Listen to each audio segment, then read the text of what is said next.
हाँ जी, ये देखिए सरसों का साग और पालक मिला के जो हमने पकाया है वो तैयार हो गया है। और इसके साथ हमने पकाई है मकई की रोटी और देसी घी का बघार दिया है। ठीक है, आप ये बनाइएगा और मुझे ज़रूर बताइएगा। चलें फिर एक देखते हैं।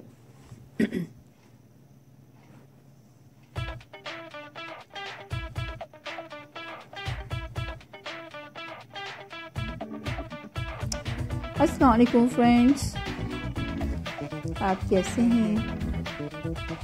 उम्मीद है हमेशा की तरह आज भी अच्छे होंगे। अगर आपने मेरा चैनल सब्सक्राइब नहीं किया तो सब्सक्राइब कर लीजिएगा ताकि आपको न्यू वीडियोस की फ़ौरन अपडेट मिलती रहे। शुक्रिया। अभी हमने इसके लिए लिया है सरसों का साग 1 किलो, आधा किलो पालक, इन दोनों को काट लिया और धो दिया। धोने के बाद मैंने इसमें ये सब एक बड़ी हांडी ली है, उसमें भी मैं डाल रही हूँ और इसके साथ मैंने 6-7 अदद जो है हरी मिर्च शामिल कर दी है और नमक डालकर इसको मैं बॉईल करूंगी। ठीक है, अभी तो ये आपको लग रहा है जैसे बहुत फुल हांडी हो रही है, लेकिन क्या होगा जब ये बॉईल होगा तो पानी खुश्क हो जाएगा, थोड़ा सा रह जाएगा। ये डिप कर रही हूँ। इसको मैंने बहुत स्लो फ्लेम पे पकाया है, बहुत स्लो फ्लेम पे। ये देखिए पानी आप देखेंगे खुश्क हो रहा है, भून रहा है, घुटाई बस काफ़ी देर तक मैंने इसको पकाते रहे और अब देखिएगा ये तकरीबन थोड़ा सा रह गया है और इसको मैं अब घोट रही हूँ। तो इसी घोटते में समझो हरी मिर्ची वो भी घुट जाएंगी। इस वक्त समझो इसमें सरसों का साग है, पालक है, हरी मिर्च और नमक शामिल है। ठीक है, अच्छी तरह घोटना है, जितना घुटेगा उतना टेस्ट अच्छा होगा। ये देखिए तकरीबन 3 से 4 घंटे स्लो फ्लेम पर पकाएंगे तो बहुत अच्छा बनता है। अभी देखिए जब मैंने इसको पकाना शुरू किया तो कितना फुल हो रहा था। ठीक है, अब ये जब गल गया, थोड़ा रह गया है तो लग तो रहा है ये थोड़ा सा है, लेकिन ये देखिए पानी इसी के पानी में पका है, हमने कोई इसमें एक्स्ट्रा पानी नहीं डाला।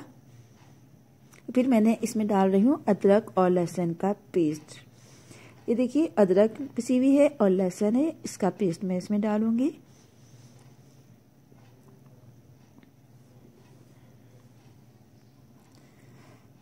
देखिए अदरक लहसुन का पेस्ट इसमें डाल दिया। हाँ, ये मैंने जब घुट रहा था, बॉयल हो रहा था तो मुझे महसूस हुआ इसमें पानी नहीं है, तो मैंने थोड़ा सा 1 कप पानी डालकर बिल्कुल दम पर रख दिया था एकदम, और उसी में 3-4 घंटे रखकर उसी में घोट लिया है। फिर जब इसमें फिर डाल रही हूँ मैं मकई का आटा। मकई का आटा भी इसमें तकरीबन 3 चम्मच डाले हैं अंदाजन, मतलब इतना डाला है कि थोड़ा सा गाढ़ा गाढ़ा होने लगेगा। इसमें मैंने लाल मिर्च बिल्कुल नहीं डाली, कोई गरम मसाला नहीं डाला, सिर्फ हरी मिर्च डाली है, नमक डाला है, अदरक लहसुन का पेस्ट, मकई का आटा और सरसों और पालक का साग। बहुत अच्छी खुशबू आ रही है, बहुत टेस्टी बनता है ये। आप भी बनाइएगा। आपने मेरा चैनल सब्सक्राइब नहीं किया तो सब्सक्राइब कर लीजिए ताकि आपको फौरन रोज की वीडियो से अपडेट मिलती रहे। आप बना के फीडबैक दीजिएगा कि कैसा बना। ये देखिए वाह कितना जबरदस्त घुट रहा है, ये देखिए जबरदस्त। ठीक है, अब इसमें मुझे देना है बघार। बघार का भी एक अपना होता है, टेस्ट होता है कि इसमें किस चीज़ का बघार रहेगा।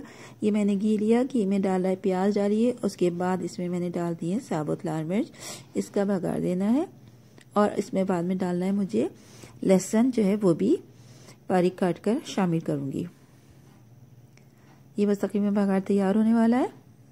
ये देखिए लहसुन भी डाल दिया इसमें,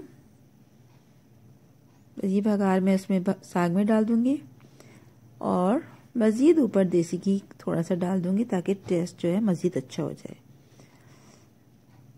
क्योंकि बहुत सारी चीज़ें ऐसी होती हैं जो घी में बनती हैं, कुछ ऑयल में बनती है, कुछ सरसों के तेल में बनती है, लेकिन इसको देसी घी में बनाया है, बहुत टेस्टी बना है और जैसे कहते हैं ना ख़ास खुशबू आ रही है, मज़ेदार आ रही है। सरसों का साग ये देखिए तैयार हो गया, मैंने बघार इसमें डाल दिया और उसके बाद ऊपर सरसों का साग डाल दिया। आप भी बनाइएगा और मुझे फीडबैक ज़रूर दीजिएगा कि कैसे बना है। ठीक है, शुक्रिया।